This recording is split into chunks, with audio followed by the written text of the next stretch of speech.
یعنی اے سبز گنبد والے منظور دعا کرنا. تو دعا تو بھائی اللہ سے مانگی جاتی ہے اور دعا کی قبولیت کی امید بھی اللہ سے رکھی جاتی ہے. آپ غیر خدا سے دعا مانگ رہے ہیں کہ جو آپ اور ہم ہر مسلمان دن میں 5 وقت نمازیں جو پڑھتا ہے، کیا یہ رکعتوں کی تعداد قرآن پاک میں موجود ہے؟ ہاں یا نہ، آپ نے بس یہ جواب دینا ہے. آپ کے وہم و گمان میں یہ گزرا ہو خیال کہ آپ اللہ کے رسول علیہ الصلوۃ والسلام کو اللہ کا شریک ٹھہرا کر ان سے یہ دعا مانگ رہے ہیں. نہیں، کبھی بھی نہیں آیا ہوگا. جب اس وقت نہیں آیا تھا تو اب کیوں آیا یہ خیال؟ تو پتہ چلا کہ یہ خیال ایک مومن کے، ایک مسلمان کے ذہن میں ہی نہیں ہوتا. ہاں، یہ فاسد لوگ ہوتے ہیں جو فاسد خیالات آپ کے ذہنوں میں منتقل کر دیتے ہیں اور ڈال دیتے ہیں. بسم اللہ الرحمن الرحیم، الحمدللہ رب العالمین، الصلاۃ والسلام علی سید الانبیاء والمرسلین. اے سبز گنبد والے منظور دعا کرنا، جب وقت نزا آئے دیدار عطا کرنا. ایک صاحب بڑے برہم ہوئے اس شعر پر کہ آپ جو ہیں وہ غیر خدا کے سے جو ہے وہ دعا مانگ رہے ہیں. یعنی اے سبز گنبد والے منظور دعا کرنا. تو دعا تو بھائی اللہ سے مانگی جاتی ہے اور دعا کی قبولیت کی امید بھی اللہ سے رکھی جاتی ہے. آپ غیر خدا سے دعا مانگ رہے ہیں اور ساتھ منظور کا لفظ بھی لگا رہے ہیں، مقبول کا لفظ بھی لگا رہے ہیں، اور ایسی دعا جو کہ منظور ہونی چاہیے. تو اس پہ بڑے برہم ہوئے. تو انہوں نے کہا کہ آپ کہیں کہ یہ پڑھنے والا مشرک ہے کہ نہیں، اور اس کے پڑھنے والا لکھنے والا کافر ہے کہ نہیں ہے. اور خود حالانکہ وہ صاحب فتویٰ دے چکے تھے، وہ یہ کہہ رہے تھے کہ میرے نزدیک تو یہ بندہ کافر بھی ہے، مشرک بھی ہے، اس کا کہنے والا پڑھنے والا بھی کافر ہے، اس کا لکھنے والا بھی کافر ہے، اس کا جو سمجھے کہ جو شاعر ہے وہ بھی کافر ہے، اس کے بولنے والا بھی کافر ہے، مشرک ہے. تو ساتھ ہی وہ یہ کہنے لگے کہ میں جو ہے کبھی یہ پڑھا بھی کرتا تھا، آج آ کے مجھے سمجھ میں آیا کہ یہ تو شرکیہ کلمہ ہے، شرکیہ شعر ہے اور کفریہ کلمہ ہے، تو میں اس سے اجتناب کرتا ہوں. اور انہوں نے ساتھ یہ بھی کہا کہ جواب آپ نے جسٹ یس اور نو کے اندر دینا ہے، ہاں یا نہ میں آپ نے کہنا ہے کہ ہاں اس کا کہنے والا مشرک ہوگا، کافر ہوگا یا نہیں ہوگا، اور آپ نے زیادہ کوئی تفصیل نہیں کرنی. تو میرے بھائی، میں اپنا جواب عرض کرنے سے، ہاں یا نہ کہنے سے قبل، یس اور نو کہنے سے پہلے، میں آپ سے یہ گزارش کرنا چاہوں گا، آپ مجھے یہ بتائیں کہ قرآن پاک کی یہ جو کتابی شکل و صورت ہے، کیا حضور علیہ الصلوۃ والسلام کے زمانے میں تھی؟ آپ نے جواب میں کہنا ہے ہاں یا نہ، اس سے زیادہ مجھے تفصیل نہیں چاہیے. پھر دوسرا سوال میرا یہ ہے کہ قرآن پاک کی مروجہ جو شکل و صورت ہے، کتابی صورت سے ہٹ کر جو مروجہ جو شکل و صورت ہے، مزین شکل و صورت ہے، کیا یہ صحابہ کرام، اہل بیت کرام کے زمانے میں تھی؟ ہاں یا نہ، بس آپ نے اتنا بتانا ہے.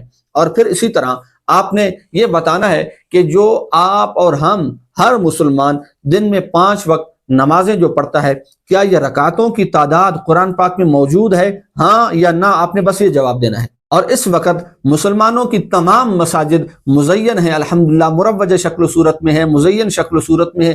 کیا حضور سرکار علیہ الصلوۃ والسلام، صحابہ کرام، اہل بیت کرام، تابعین، تبع تابعین، اتباع تابعین، کیا ان کے زمانے میں یہی شکل و صورت موجود تھی؟ جسٹ سے یس اور نو. آپ نے صرف اس میں جواب دینا ہے، تفصیل مجھے نہیں چاہیے، تفصیل ہم آپ سے نہیں پوچھ رہے، آپ نے صرف ہاں یا نہ میں جواب دینا ہے.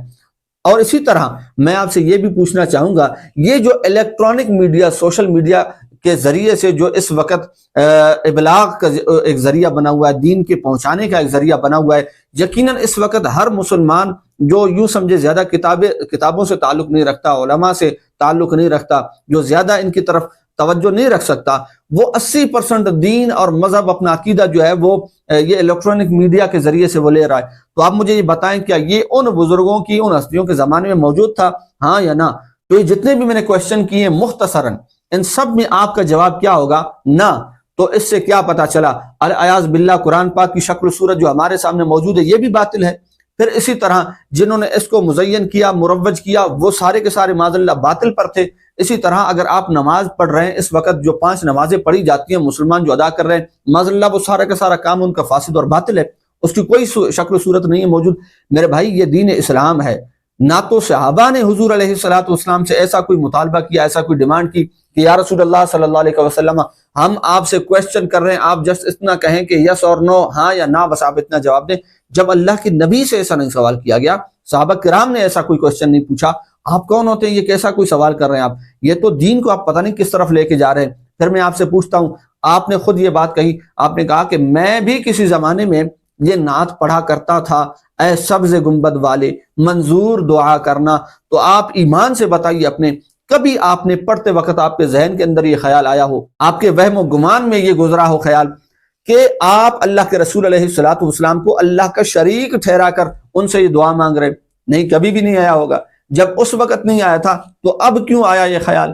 تو پتہ چلا کہ یہ خیال ایک مومن کے، ایک مسلمان کے ذہن میں ہی نہیں ہوتا، ہاں یہ فاسد لوگ ہوتے ہیں جو فاسد خیالات آپ کے ذہنوں میں منتقل کر دیتے ہیں اور ڈال دیتے ہیں۔ تو اسی طرح دوسرے نمبر پر میں یہ عرض کروں گا کہ اس وقت اس جملے پر، سنٹینس پہ غور کریں آپ۔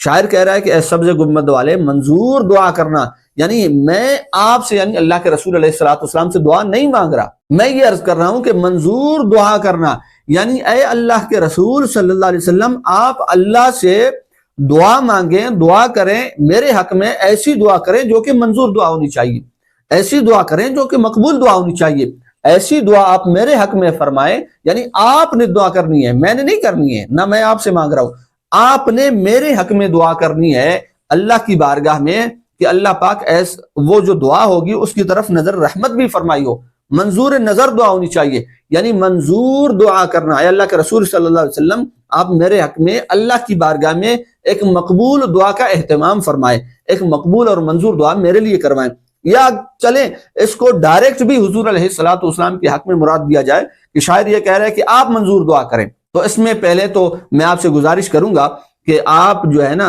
دعا کے معنی دیکھیں کہ کتنے معنی نکلتے ہیں۔ کیا ایک بندہ حضور علیہ الصلوۃ والسلام سے وہ دعا جسے عبادت کے طور پہ اللہ سے مانگا جاتا ہے وہی دعا مانگ رہا ہے، یا دعا کے اور بھی کچھ معنی ہوتے ہیں، شاعر کوئی اور معنی مراد لے رہا ہے؟ اب دیکھیں فیروز اللغات، اس کے اندر لفظ دعا کے 11 معنی بیان کیے گئے ہیں، اس میں التماس بھی ہوتا ہے، اس میں گزارش بھی ہوتا ہے، اس میں یوں سمجھے مبارکباد دینا بھی ہوتا ہے، اس میں معافی طلب کرنا بھی ہوتا ہے، بے شمار معنی وہاں پہ بیان کیے گئے۔ اور یہاں اس شعر میں جو ہے شاعر یوں کہہ رہا ہے کہ اے سبز گنبد والے منظور دعا کرنا، یعنی میری التماس کو، میری گزارش کو منظور فرما لیں، میری جو عرض ہے، میری التجا ہے، اس کو منظور فرما لیں۔ اور وہ التماس کیا ہے، وہ گزارش کیا ہے، وہ عرض کیا ہے؟ وہ عرض یہ ہے کہ جب وقت نزا آئے دیدار عطا کرنا، یار یہ گزارش کی جا رہی ہے، یہ عرض کی جا رہی ہے۔ کوئی بھی بندہ مومن مسلمان حضور علیہ الصلوۃ والسلام، جتنے بھی انبیاء کرام ہیں، کسی بھی اللہ کے بندے کو اللہ کا شریک نہیں مانتا، اللہ کا ہمسر نہیں مانتا۔ اور پھر میں آپ سے گزارش کروں گا، قرآن پاک میں 20 ایسے مقامات ہیں لفظ دعا غیر خدا کے لیے استعمال ہوا، جیسے کہ لا تجعلوا دعاء الرسول بینکم کا دعاء بعضکم بعضا۔ اسی طرح دوسری آیت میں، دوسری صورت میں وَلْتَكُن مِّنْكُمْ أُمَّةٌ يَدْعُونَ إِلَى الْخَيْرِ۔ تو ان آیتوں کی طرف اگر آپ ملاحظہ کریں گے تو وہ غیر خدا کی طرف لفظ دعا کا یوں سمجھے اس کی اضافت کی گئی ہے، اس کی نسبت کی گئی ہے۔ تو یہ قرآن پاک سے بھی ہمیں یہ پتہ چلتا ہے، عقلی طور پہ بھی ہمیں یہ علم ہوتا ہے کہ کوئی بھی انسان، کوئی بھی مسلمان، کوئی بھی بندہ جو مومن ہے وہ کسی کو بھی اللہ کا شریک نہیں ٹھہراتا۔ لوگوں کے ذہنوں میں خدا را یہ فسادات، یہ خیالات، ایسے باطل قسم کے اور فاسد قسم کے خیالات نہ ڈالیں۔ اللہ پاک سے دعا ہے کہ ہمیں حق بیان کرنے کی، سمجھنے کی، سننے کی، اس پہ عمل کرنے کی توفیق عطا فرمائے۔ آمین بجاہ سید المرسلین۔